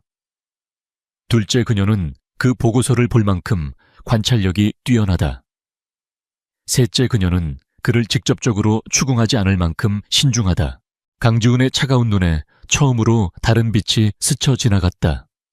감탄인지 계산인지 알 수 없는 빛이었다. 그는 그녀의 잠재력을 정확히 꿰뚫어 본 자신의 판단이 틀리지 않았음을 확인했다. 그날 밤 도서관에는 2사람만이 남아 있었다. 무거운 침묵이 흘렀다. 마침내 강지훈이 입을 열었다. 한유진 씨, 당신은 내가 생각했던 것보다 훨씬 더 관찰력이 뛰어나군. 그의 말은 칭찬인 동시에 경고였다. 그는 그녀가 자신의 가면 뒤를 보기 시작했다는 것을 알고 있었다. 이제 2사람 사이의 게임은 훨씬 더 복잡해졌다. 유진은 그의 진짜 의도가 무엇인지, 그리고 자신이 알던 그 소녀는 정말 영원히 사라진 것인지, 아니면 이 차갑고 계산적인 남자, 안아주 깊은 곳에 숨어 있는 것인지 궁금해졌다. 그녀는 이제 더 이상 단순한 계약의 희생자가 아니었다. 그녀는 이 거대한 체스판의 플레이어가 되어 있었다. 김태수 회장은 한유진의 평정심에 심기가 불편했다. 그는 그녀가 그저 돈에 눈이 먼 세상 물정 모르는 어린아이라고 생각했지만 첫 식사 자리에서 보여준 그녀의 당당함은 그의 예상을 빗나갔다. 그는 그녀를 더 정교한 덫으로 시험하기로 마음먹었다. 굴복시키거나 아니면 쓸모를 확인하거나. 며칠 후 JK그룹이 주최하는 상류층 자선 행사에 유진도 참석해야 한다는 통보가 내려왔다. 이것은 명백한 김 회장의 계략이었다. 그의 목표는 2가지였다. 첫째, 그들만의 세상에서 아무런 연고도 경험도 없는 유진을 공개적으로 망신시키는 것. 둘째, 그녀를 사업적 계략의 미끼로 사용하는 것. 하지만 유진은 겁먹지 않았다. 그녀는 이것이 또 다른 시험이라는 것을 직감했다. 그녀는 저택의 도서관에서 밤을 새워 행사에 참석할 주요 인사들의 명단을 연구했다. 그들의 사업 취미, 최근 관심사까지. 그녀는 벼락치기 공부를 하는 학생처럼 정보를 머릿속에 집어넣었다. 행사 당일 그녀는 신흥 부자처럼 보이는 화려한 드레스 대신 단순하지만 우아하고 지적인 분위기를 풍기는 드레스를 선택했다. 행사장은 화려함과 위선이 뒤섞인 전쟁터였다. 김 회장의 아내와 며느리는 영향력 있는 재계 인사들 앞에서 일부러 유진의 드레스에 대해 촌평을 하며 그녀를 비웃으려 했다. 어머 세아가, 요즘 젊은 사람들은 이렇게 수수하게 입는 게 유행인가 보네. 우리 때는 상상도 못할 일인데. 그 순간 유진은 미소를 지으며 그들이 대화하던 미술계 거물을 향해 말했다. 사모님의 안목은 여전하시군요. 이 드레스는 최근 주목받는 신진 디자이너의 작품인데 미니멀리즘을 통해 본질의 아름다움을 강조하는 것이 마치 얼마 전 관장님께서 새로 구입하신 김황희 화백의 작품 철학과 맞닿아 있는 것 같아 선택했습니다. 그녀의 지적인 답변에 미술계 거물의 눈이 빛났고 김 회장의 아내는 할 말을 잃었다. 유진은 그저 방어만 한 것이 아니었다. 그녀는 상황을 역전시켜 자신의 가치를 증명했다. 그녀는 밤새 연구한 지식을 바탕으로 여러 인사들과 자연스럽게 대화를 나누었고 사람들은 강지훈의 젊은 아내가 단순한 꽃병이 아니라는 사실에 놀라기 시작했다. 휠체어에 앉은 강지훈은 이 모든 것을 말없이 지켜보고 있었다. 그는 상어떼가 우글거리는 바다를 우아하게 헤엄치는 그녀의 모습을 흥미롭게 바라봤다. 그녀의 전략적인 사고방식이 실전에서 어떻게 발휘되는지를 직접 목격한 것이다. 그의 차가운 눈빛 깊은 곳에서 누구도 눈치채지 못한 희미한 만족감이 피어올랐다. 계획이 실패하자 김 회장은 초조해졌다. 그는 회사 내에서 자신의 입지를 굳히기 위한 계획을 서두르기 시작했고 바로 그 조급함이 유진에게 기회를 만들어 주었다. 어느 날 오후 강지훈은 유진에게 자신의 서재에서 특정 파일을 가져다 달라고 부탁했다. 표면적으로는 그럴듯한 이유가 있었지만 유진은 이것 또한 시험의 연장선임을 알았다. 그의 개인적인 공간에 들어가는 것은 집안 곳곳에 깔려 있을 김 회장의 눈과 귀에 자신을 노출시키는 위험한 행동이었다. 그녀는 심호흡을 하고 서재로 들어갔다. 지훈이 말한 파일을 찾던 중 그녀의 눈에 책상 위에 놓인 고성능 노트북이 들어왔다. 마침 급한 전화로 잠시 자리를 비운 조 비서가 잠금 화면으로 전환하는 것을 잊은 모양이었다. 화면에는 복잡한 스프레드시트의 일부가 떠 있었다. 유진의 분석가적 본능이 발동했다. 그녀는 순식간에 화면의 숫자들을 훑었다. 비자금 계좌 유령회사 부풀려진 청구서에 사용되는 익숙한 코드들. 전형적인 기업 횡령의 흔적이었다. 그리고 자금 흐름의 종착지는 다름 아닌 김태수 회장이 비밀리에 소유한 것으로 의심되는 회사들이었다. 이것은 영이 나는 총구 바로 스모킹 건이었다. 훔쳐보는 것은 위험한 일이라는 것을 알았지만 유혹은 너무나 강렬했다. 그녀는 조 비서가 돌아오기 전 몇 초의 짧은 시간 동안 핵심적인 숫자와 회사 이름들을 머릿속에 새겼다. 심장이 미친 듯이 뛰었지만 그녀는 태연한 척 지훈이 말한 파일을 들고 서재를 나섰다. 이제 그녀는 너무나 위험한 정보를 손에 쥐게 되었다. 그날 밤 유진은 잠을 이룰 수 없었다. 머릿속은 김 회장의 비자금 문제와 강지훈의 정체에 대한 의문으로 뒤엉켜 있었다. 두 개의 거대한 미스터리가 그녀의 눈앞에서 교차하고 있었다. 결국 그녀는 침대에서 일어나 저택의 실내 정원으로 향했다. 신선한 밤 공기를 마시면 복잡한 머릿속이 정리될 것 같았다. 그때 정원과 연결된 개인 헬스장에서 희미한 소리가 들려왔다. 강지훈의 사고 이후로는 아무도 사용하지 않는다고 알려진 곳이었다. 호기심에 이끌린 그녀는 조심스럽게 문틈으로 안을 들여다보았다. 그리고 그 안의 광경에 숨을 삼켰다. 희미한 조명 아래 강지훈이 서 있었다. 그냥 서 있는 것이 아니었다. 그는 땀으로 흠뻑 젖은 채 고통스러운 표정으로 재활 훈련에 매진하고 있었다. 그의 움직임은 아직 부자연스러웠지만 그는 분명 하반신 마비 환자가 아니었다.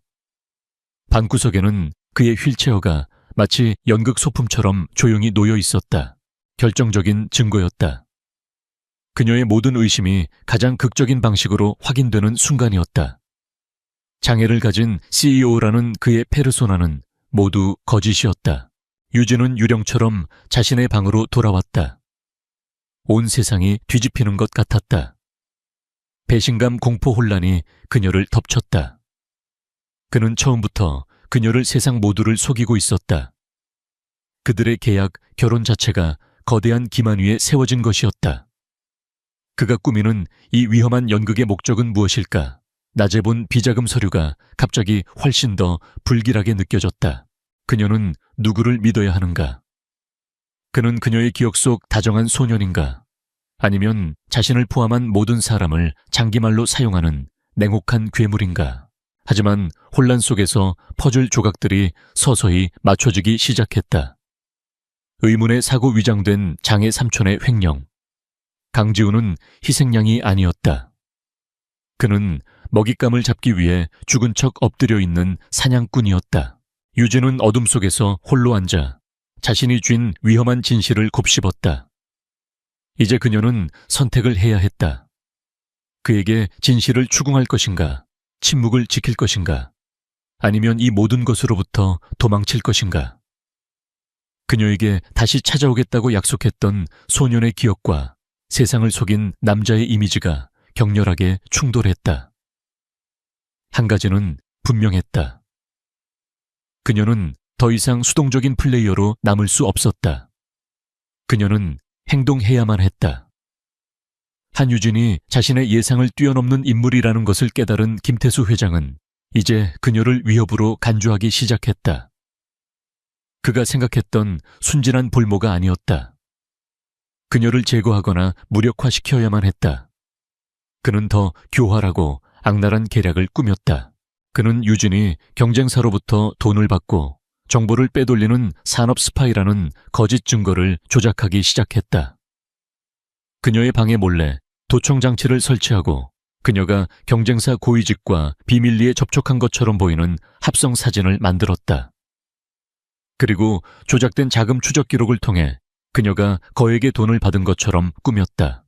며칠 후 김 회장은 이 증거들을 들고 강지훈을 찾아갔다. 그는 비통한 표정을 지으며 마치 가문의 안위를 걱정하는 충신처럼 연기했다. 지훈아, 내가 이런 말을 하게 되어 정말 마음이 아프다. 네가 들인 저 아이 한유진이 우리 뒤통수를 쳤다. 우리 회사의 기밀을 경쟁사에 팔아넘기고 있었어. 여기 그 증거들이다. 그는 서류들을 휠체어에 앉은 지훈의 무릎 위에 올려놓았다.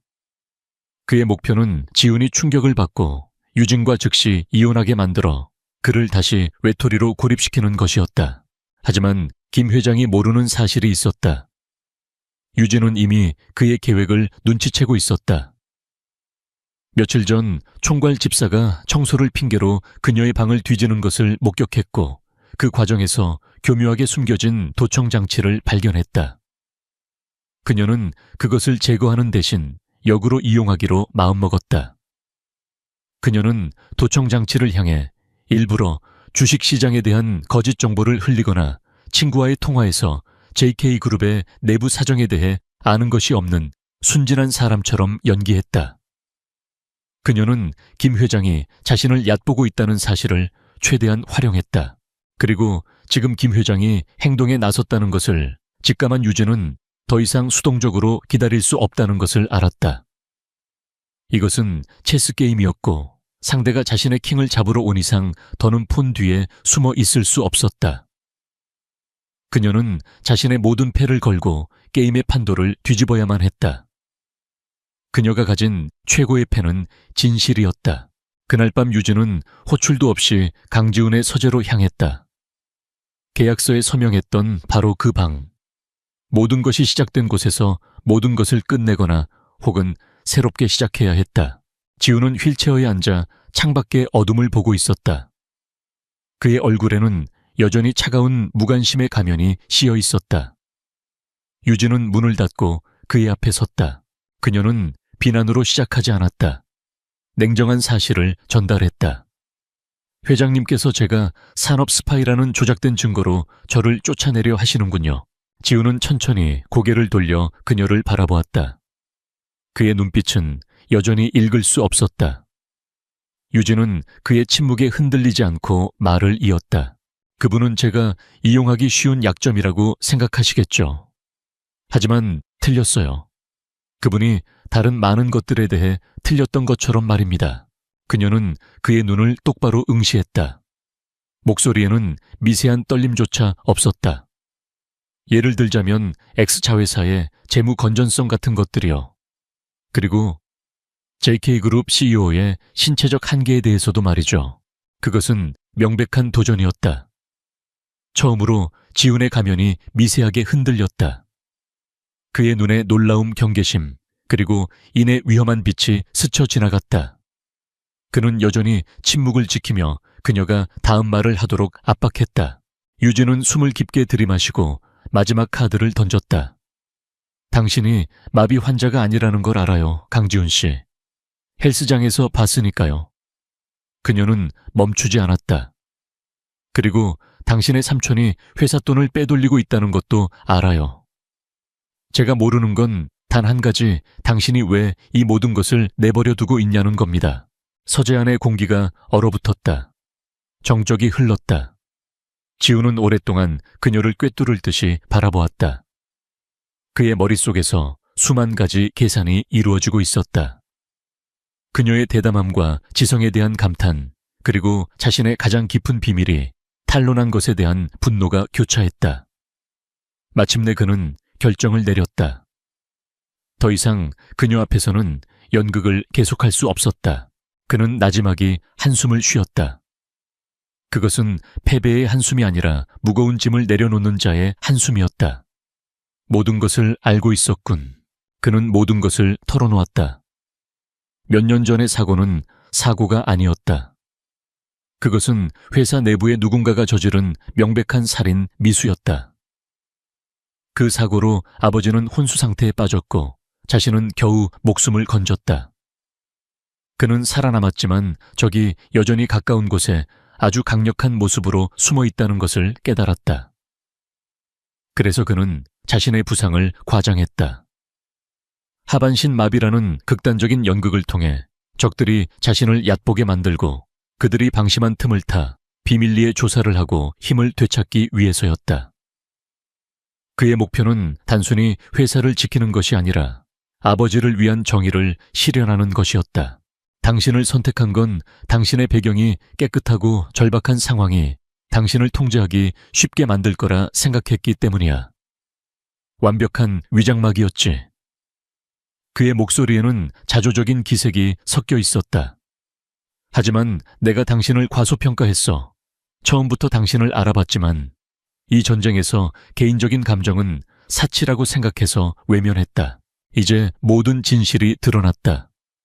두 사람 사이의 권력 균형은 완전히 달라졌다. 지우는 더 이상 그녀를 계약으로 묶인 아내로 보지 않았다. 그는 잠재적인 동반자를 보고 있었다. 김 회장은 자신의 가장 큰 위협이 휠체어에 앉은 내가 아니라 바로 당신이라는 걸 몰라. 당신의 분석력, 남들이 못 보는 것을 보는 능력. 당신은 그가 계산에 넣지 못한 유일한 변수야. 그는 유진에게 새로운 제안을 했다. 이건 더 이상 돈을 위한 계약 결혼이 아니야. 정의에 대한 문제지. 나에게는 꼭두각시가 아니라 파트너가 필요해. 나와 함께 일해줘, 한유진. 김 회장을 무너뜨리는 걸 도와줘. 그리고 이 모든 게 끝나면 약속했던 돈과 나의 영원한 감사를 담아 당신을 자유롭게 해주지. 그것은 중대한 순간이었다. 그는 그녀에게 출구를 제안하는 동시에 입구를 열어주고 있었다. 그의 위험한 세계로, 그의 싸움 속으로 들어올 수 있는 입구를. 유진은 눈앞의 남자를 보았다. 차가운 CEO, 뛰어난 전략가, 그리고 그 모든 것 아래에 숨겨진 외롭고 처절한 싸움을 벌이고 있는 그녀가 알던 소년의 모습이 겹쳐 보였다. 그녀의 결정은 더 이상 돈 때문이 아니었다. 그것은 짓밟힌 자존심과 정의에 대한 문제였고, 진짜 강지훈이라는 남자와 그녀 사이에 존재하는 희미한 연결고리 때문이었다. 받아들이겠어요. 그녀의 목소리는 단호했다. 하지만 돈 때문도 아니고 당신의 부하 직원으로서도 아니에요. 당신의 파트너로서. 유진이 손을 내밀었다. 지훈이 그 손을 잡았다. 그의 손아귀는 결코 무력하지 않은 남자의 강한 힘으로 가득 차 있었다. 그들의 악수는 새로운 동맹을 굳건히 했다. 편의를 위한 계약은 죽었다. 비밀과 위험 속에서 맺어진 파트너십이 탄생하는 순간이었다. 한유진과 강지훈의 동맹이 맺어진 후 저택의 차가운 서재는 더 이상 위압적인 공간이 아니었다. 그곳은 두 사람만의 비밀스러운 전쟁 지휘 본부가 되었다. 저택에 모두가 잠든 깊은 밤 두 사람은 그곳에서 세상을 뒤바꿀 계획을 세웠다. 휠체어라는 족쇄를 벗어던진 지훈은 물론 사람들 앞에서는 여전히 휠체어를 이용했다. 거대한 디지털 화이트보드 앞에 서서 김 회장의 인맥, 그의 자금줄, 그리고 그가 저지를 다음 행동 패턴을 그려나갔다. 그의 내부자 정보는 뼈대를 제공했다. 그 위에 한유진의 분석력이 살을 붙였다. 그녀는 자신이 외웠던 유령 회사들의 복잡한 관계망을 그려내고 재무제표의 약한 고리를 찾아냈으며 적들의 심리를 분석해 전략적인 함정을 설계했다. 김 회장은 탐욕스럽지만 동시에 극도로 신중한 인물이에요. 큰 이익이 보장되지 않으면 움직이지 않죠. 하지만 자신의 정보력에 대한 과신이 그의 가장 큰 약점이에요. 유진이 말했다. 그렇다면 우리가 그에게 확실한 정보를 미끼로 던져주는 건가? 지훈이 그녀의 의도를 파악하고 되물었다. 맞아요. 그가 보기에 당신이 들인 어리숙한 아내가 흘리는 정보라면 의심 없이 물 수밖에 없을 거예요. 그들의 대화는 자연스러워졌다. 냉혹한 CEO의 가면은 그녀 앞에서 녹아내렸고 목표에 집중하는 냉철한 전략가의 모습만이 남았다. 그들은 서로의 아이디어에 대해 토론하고 때로는 격렬하게 논쟁하며 그렇게 하나의 완벽한 계획을 만들어 나갔다. 지적인 교감 속에서 서로에 대한 존중과 신뢰가 깊어졌다. 반역의 첫 단계는 정보 교란이었다. 유진은 자신의 방에 있는 도청 장치를 역이용했다. 그녀는 친구와의 통화를 가장해 JK그룹이 곧 파산 직전의 바이오 회사에 대규모 투자를 단행할 것이라는 거짓 정보를 실수로 흘렸다. 어설픈 스파이의 서툰 정보 유출이라고 판단한 김 회장은 쾌재를 불렀다. 그는 자신의 비자금을 이용해 해당 바이오 회사의 주식을 대량으로 매입하기 시작했다. JK그룹의 공식 발표가 나면 주가가 폭등할 것이라고 확신하면서 두 번째 단계는 재정 압박이었다.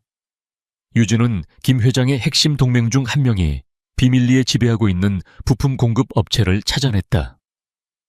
지우는 대리인을 통해 더 저렴하고 품질 좋은 대체 공급 업체를 시장에 갑자기 등장시켜 그 회사를 극심한 재정난에 빠뜨렸다.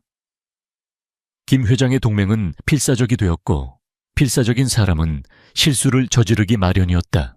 마지막 단계는 내부 분열이었다. 지우는 충성스러운 조비서를 통해 김 회장 파벌의 각기 다른 인물들에게 마치 김 회장이 자신을 구하기 위해 그들을 배신할 준비를 하고 있다는 식의 진실과 거짓이 교묘하게 섞인 정보를 흘렸다. 적의 캠프 내부에서 의심과 불신이 싹트기 시작했다.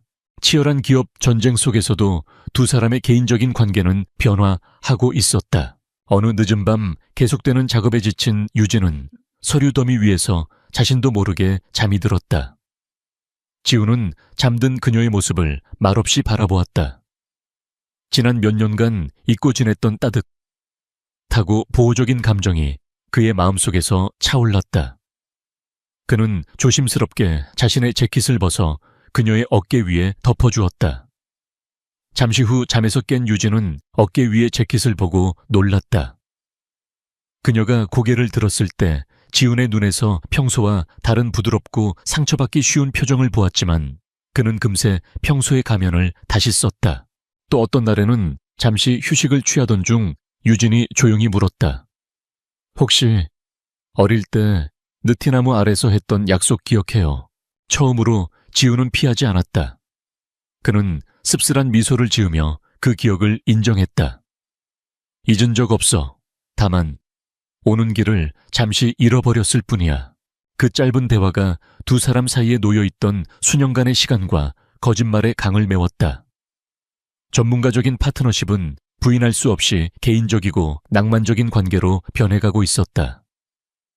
그들은 공유된 싸움이라는 시련 속에서 단련된 어른으로서 다시 서로에게 빠져들고 있었다. 그리고 마침내 그들이 설치한 덫이 효과를 발휘하기 시작했다. 유진이 흘렸던 바이오 회사가 대규모 임상시험에 실패했다는 뉴스가 터져나왔고 주가는 폭락했다. 김 회장은 막대한 비자금을 잃었지만 그 손실을 누구에게도 설명할 수 없었다. 또한 재정 압박에 시달리던 그의 동맹은 회사를 구하기 위해 불법적인 거래를 시도했고 그 모든 과정은 지훈의 팀에 의해 완벽하게 기록되었다. 김 회장의 파벌 내부에서는 서로가 서로를 배신자라고 의심하며 균열이 격화되었다. 그의 권력 기반이 내부에서부터 무너져 내리기 시작했다. 어느 밤 지훈과 유진은 그들의 전략 보드 앞에 섰다. 모든 말들이 그들이 계획한 대로 움직이고 있었다. 그들은 성공적으로 적을 혼란에 빠뜨렸다. 마지막 결전의 시간이 다가오고 있었다. 지훈이 유진을 향해 돌아섰다. 분위기는 승리에 대한 기대감과 동시에 마지막 전투를 앞둔 긴장감으로 가득했다. 그가 미끼를 물었어. 이제 마지막 한 수를 둘 때가 됐어. 그는 그녀를 바라보았다. 그의 시선은 단순한 전략적 파트너를 넘어선 깊은 의미를 담고 있었다. 준비됐어, 한유진. 그녀는 두려움과 환희가 뒤섞인 채 심장이 뛰는 것을 느끼며 그의 시선을 마주했다. 난 언제나 준비되어 있었어요. 그녀의 대답이 의미하는 바는 분명했다. 그녀는 마지막 전투를 맞이할 준비가 되어 있었고, 또한 그와 함께할 미래가 무엇이든 받아들일 준비가 되어 있었다.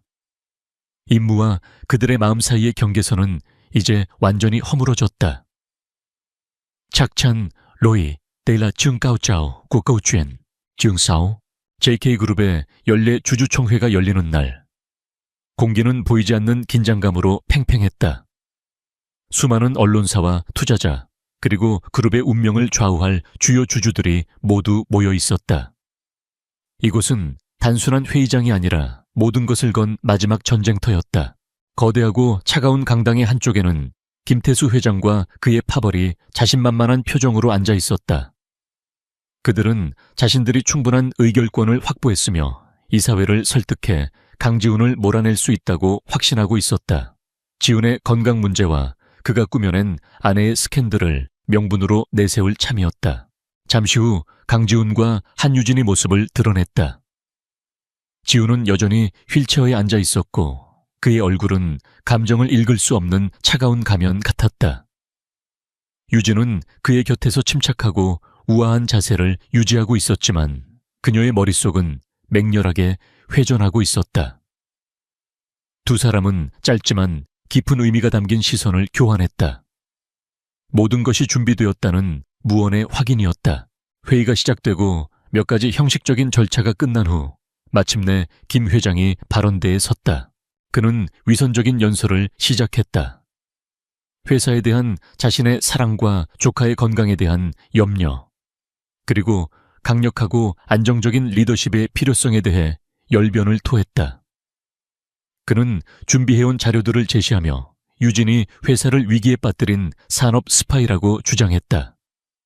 지훈의 결혼이 중대한 판단 착오였다고 몰아세웠다. 그의 편에 선 이사들이 지지의 목소리를 높였다. 분위기는 완전히 그에게 넘어간 듯 보였다. 회의장 곳곳에서 투자자들의 셔군거림과 걱정스러운 표정들이 터져나왔다. 마침내 이사회 의장이 강지훈에게 답변을 요청했다. 모든 시선이 휠체어에 앉은 남자에게로 향했다. 그는 마치 패배하고 궁지에 몰린 것처럼 보였다. 김 회장은 승리를 예감하며 회심의 미소를 지었다. 지훈은 한동안 침묵을 지키며 긴장감을 최고조로 끌어올렸다. 그리고 마침내 마이크를 통해 낮지만 선명한 목소리가 강당 전체에 울려 퍼졌다. 삼촌조의 안위와 회사의 미래에 대한 깊은 염려 감사합니다. 그는 말을 이었다. 한 가지는 맞습니다. 이 회사는 오랫동안 암세포로 고통받아 왔습니다. 탐욕과 부패, 그리고 배신이라는 이름의 암세포 말입니다. 그는 잠시 말을 멈추고 김 회장을 똑바로 응시했다. 그리고 오늘 우리는 그 암세포를 도려내는 수술을 할 것입니다. 그 말이 끝나는 순간 강지훈은 불가능한 일을 해냈다. 그는 휠체어의 팔걸이를 양손으로 짚고 통제되고 강력한 움직임으로 자리에서 일어섰다. 하여억. 강당 전체에서 집단적인 경악의 숨소리가 터져 나왔다. 기자들의 카메라 플래시가 쉴 새 없이 터졌다. 김 회장의 얼굴은 충격과 불신으로 새하얗게 질렸다. 그의 의기양양하던 미소는 산산조각이 났다. 이제 당당히 두 발로 선 지훈은 유진을 향해 손짓했다. 이제 제 파트너가 저희의 내부 감사 결과를 발표하겠습니다. 그는 파트너라는 단어에 힘을 주었다. 유진이 연단으로 걸어나갔다. 그녀는 더 이상 CEO의 어리고 순진한 아내가 아니었다. 그녀는 회의장을 압도하는 당당한 존재감을 뿜어냈다. 그녀는 침착하고 논리적인 목소리로 그들이 수집한 반박 불가능한 증거들을 제시하기 시작했다. 강당에 대형 스크린이 켜졌다.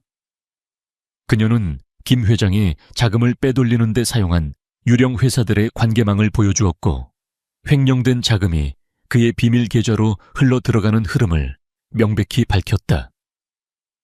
김 회장의 동맹들이 불법적인 거래를 논의하는 녹취록이 공개되었고, 그가 유진을 모함하기 위해 조작했던 증거들이 어떻게 만들어졌는지 분석 영상이 이어졌다. 그리고 가장 치명적인 마지막 일격이 남아있었다.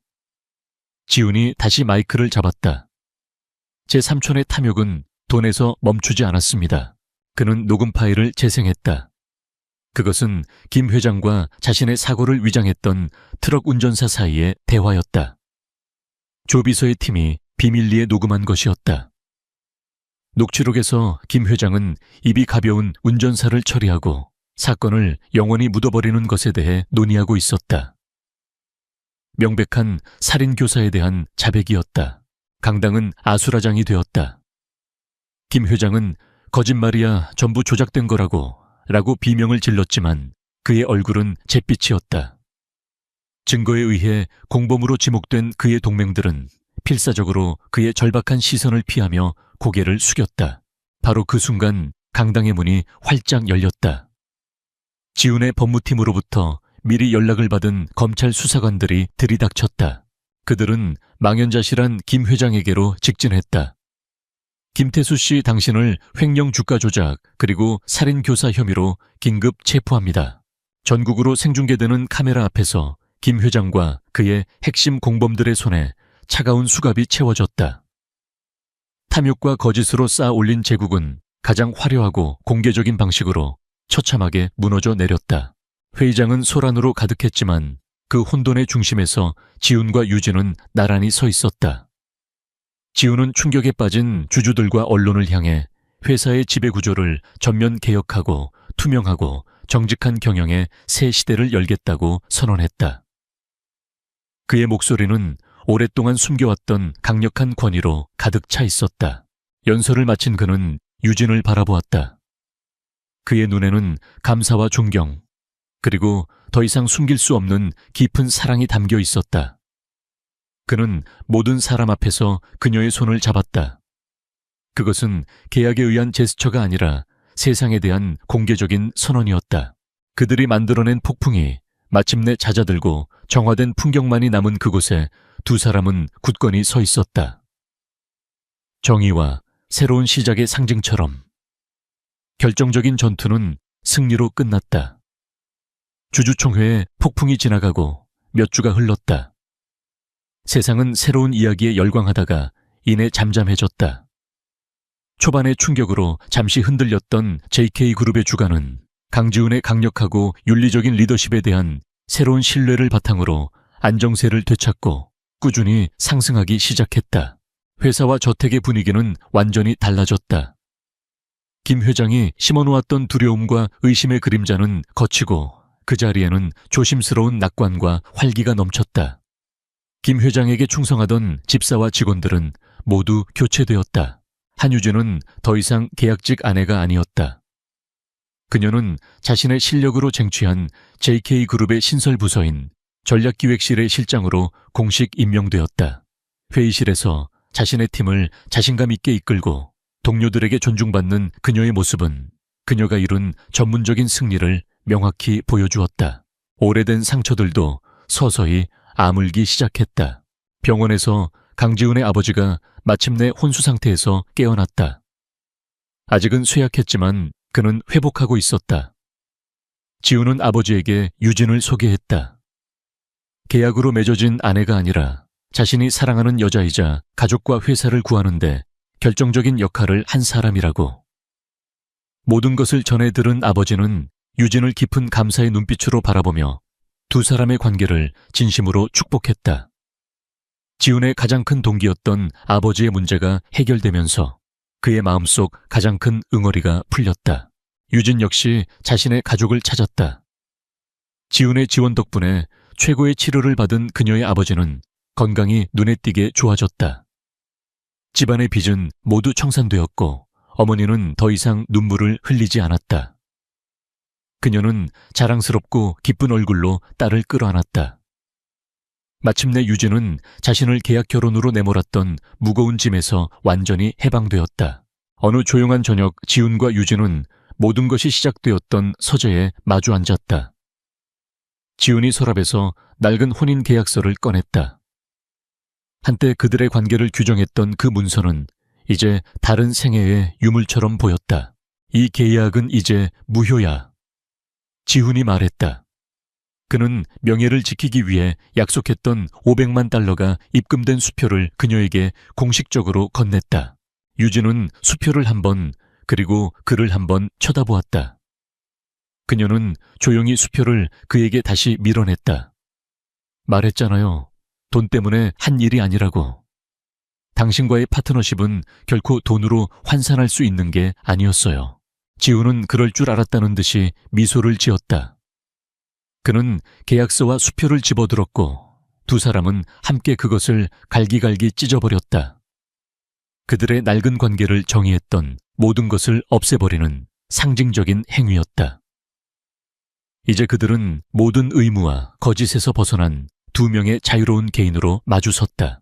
모든 것이 사라진 지금 지훈은 이제 진심으로 그녀의 마음을 얻어야 했다. 그는 유진을 특별한 장소로 데려갔다. 그들이 함께 자랐던 옛 동네였다. 그는 그녀를 어릴 적 그들의 비밀 장소였던 오래된 느티나무 아래로 이끌었다. 그에게는 화려한 미사여구가 없었다. 그는 진심을 다해 말했다. 처음 그녀를 이용하고 상처를 줬던 것, 그리고 다시 돌아오기까지 너무 오랜 시간이 걸렸던 것에 대해 사과했다.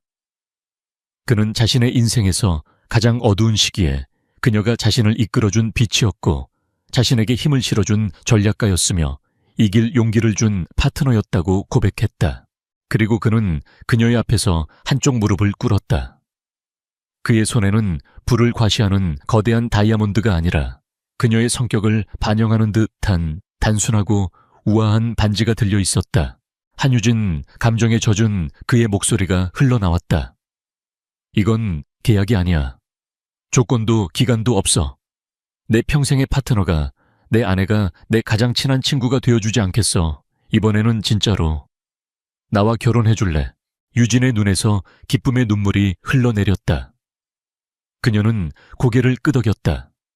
그들은 나무 아래에서 서로를 끌어안았다. 그들의 과거와 미래가 완벽한 순간 속에서 하나로 합쳐졌다. 1년 후 JK그룹은 새로운 황금기를 맞이하고 있었다. 강지훈과 한유진은 재계에서 가장 존경받는 파워 커플이 되었다. 마지막 장면은 그들의 집이다. 더 이상 차가운 저택이 아닌 따뜻하고 행복이 넘치는 공간. 두 사람은 정원을 내다보고 있었다. 정원에는 건강을 되찾은 유진의 부모님과 지훈의 아버지가 함께 담소를 나누며 평화로운 시간을 보내고 있었다. 절망과 기만으로 시작되었던 그들의 여정은 사랑과 정의, 그리고 함께 나누는 밝은 미래의 승리로 끝을 맺었다. 그들은 서로를 마주보며 미소 지었다. 그 미소 속에 그들이 함께 이겨낸 모든 시련과 앞으로 함께 만들어갈 모든 약속이 담겨 있었다.